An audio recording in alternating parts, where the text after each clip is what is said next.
As a two-time AmeriCorps alum, I brought a foundation of experience to this year, my third term. I had successfully completed a Master of Education degree and a Montessori teaching credential, and I had developed a resume of various experiences as a theater artist and early childhood professional.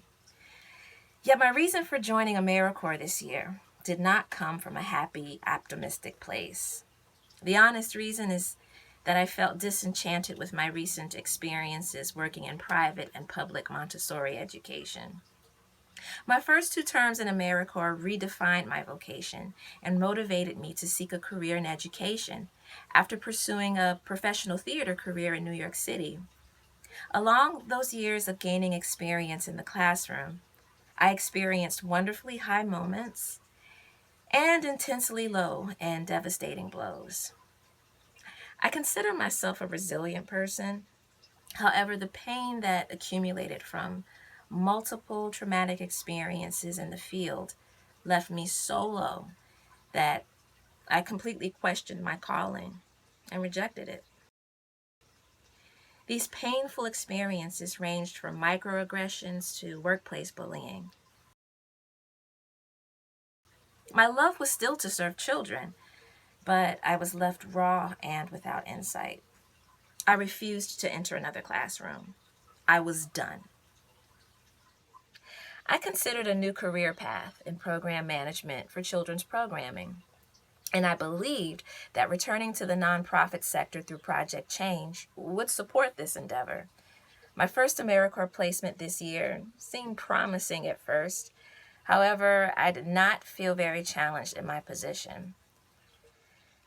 I felt that the strengths, skills, and experiences that I brought to the table were underutilized and undervalued, so I felt very much like a cog in a wheel.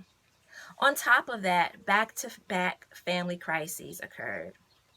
My husband experienced a major car accident that left his car totaled and caused him to be hospitalized.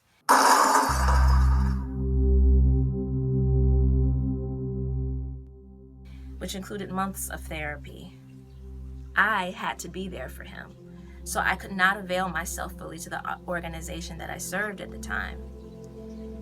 Within 2 months of the accident, while my husband still endured physical therapy and weekly doctor's appointments, my husband's grandmother, the one who truly raised him, died.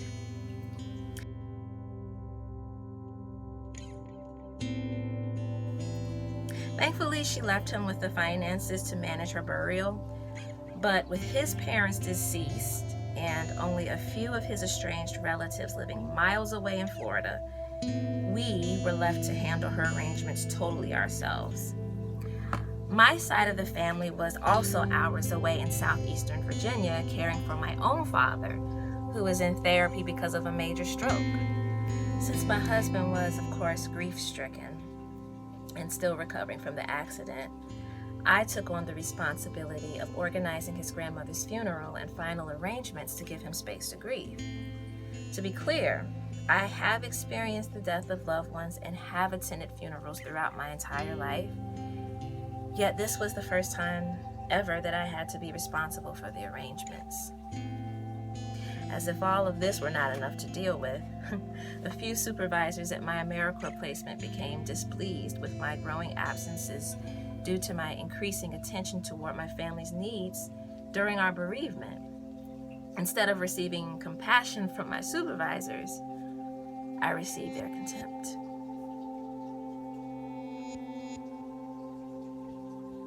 In one last unforgettable and painful incident, 2 particular supervisors expressed such an intolerable level of disrespect toward me that I left the office for the day and I never returned. Comments like, "It's not your grandmother," and "Get over it, we need you," still burn in my psyche. Regardless of their need for me to be there, I could not betray myself by ever returning there again. In the middle of my service year, I became numb. felt directionless yet again. I was in deep, desperate need for self-care, rest, and seclusion. I honestly didn't think there was anything left in me to give. I thought maybe I should just end my service with AmeriCorps.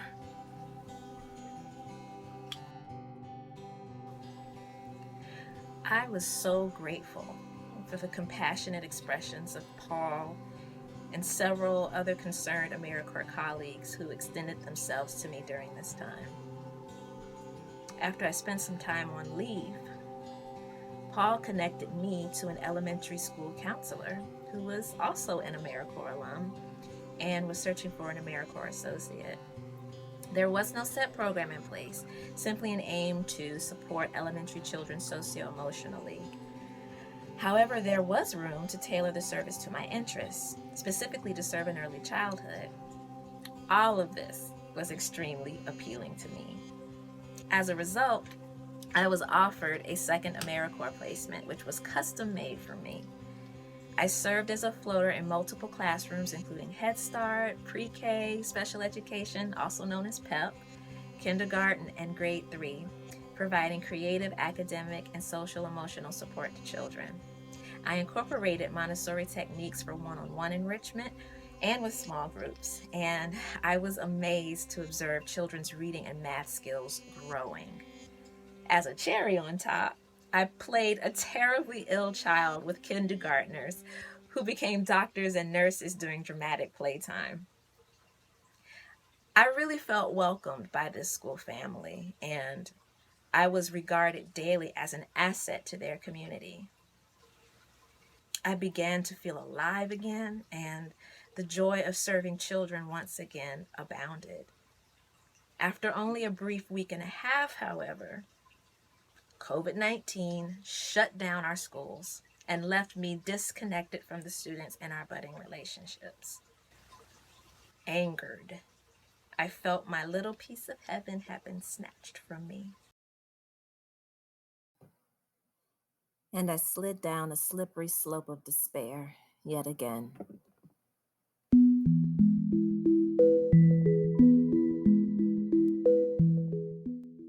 Yet, as the saying goes, the night is always darkest before the dawn.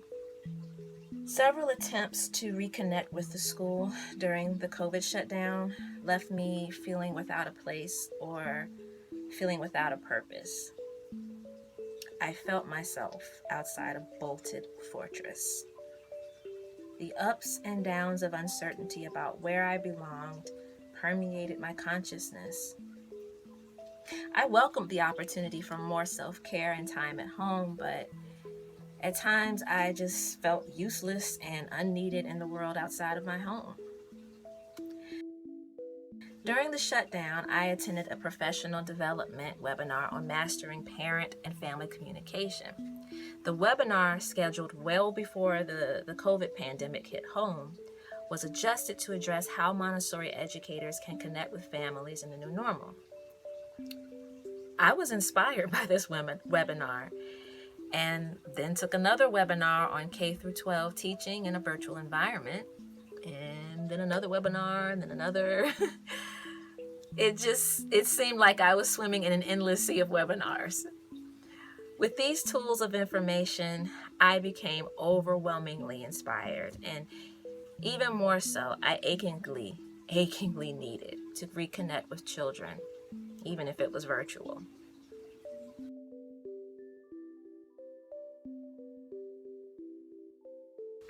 During this time, I was disappointed to hear that schools and school systems were ending for the year.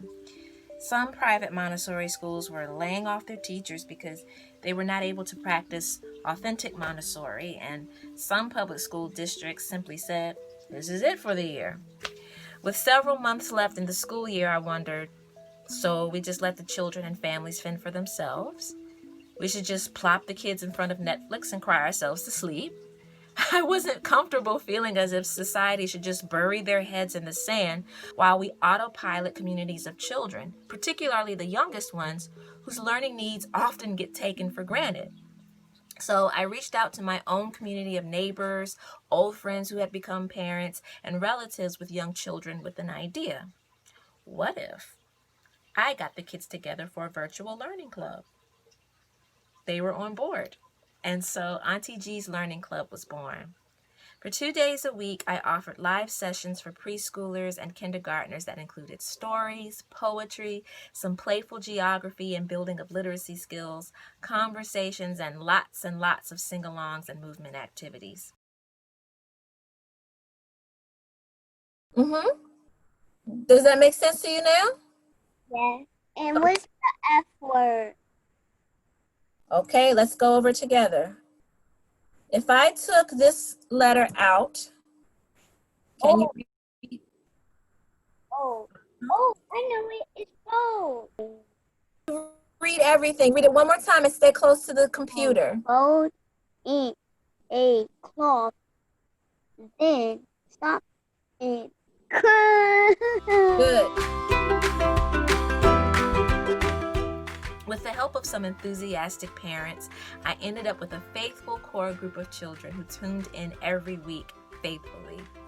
I created my own little piece of heaven. Young children, particularly under the age of 6, and their relationships to screen-based environments and virtual-based environments are taken for granted in a societal mindset that caters to older students. We cannot be satisfied with plopping young children in front of a screen, be it a TV, laptop, or smartphone, and expect such platforms to satisfy the intense experiential and sensorial needs of young children, which are so profoundly different from older elementary and secondary students. However, we live in a technologically driven world, even more so now because of COVID-19.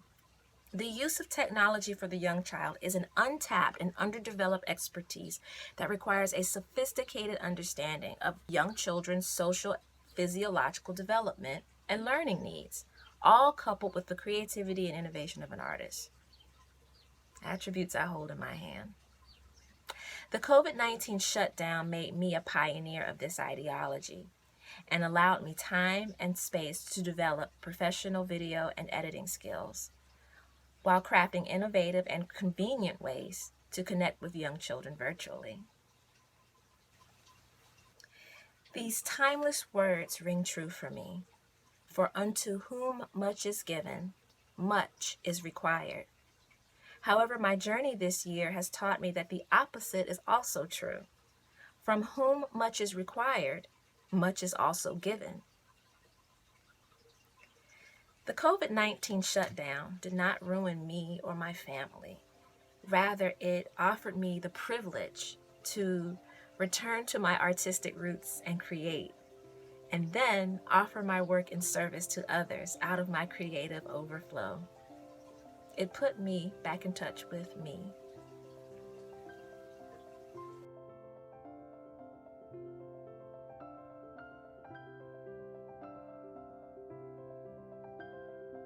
My third term in AmeriCorps really surprised me.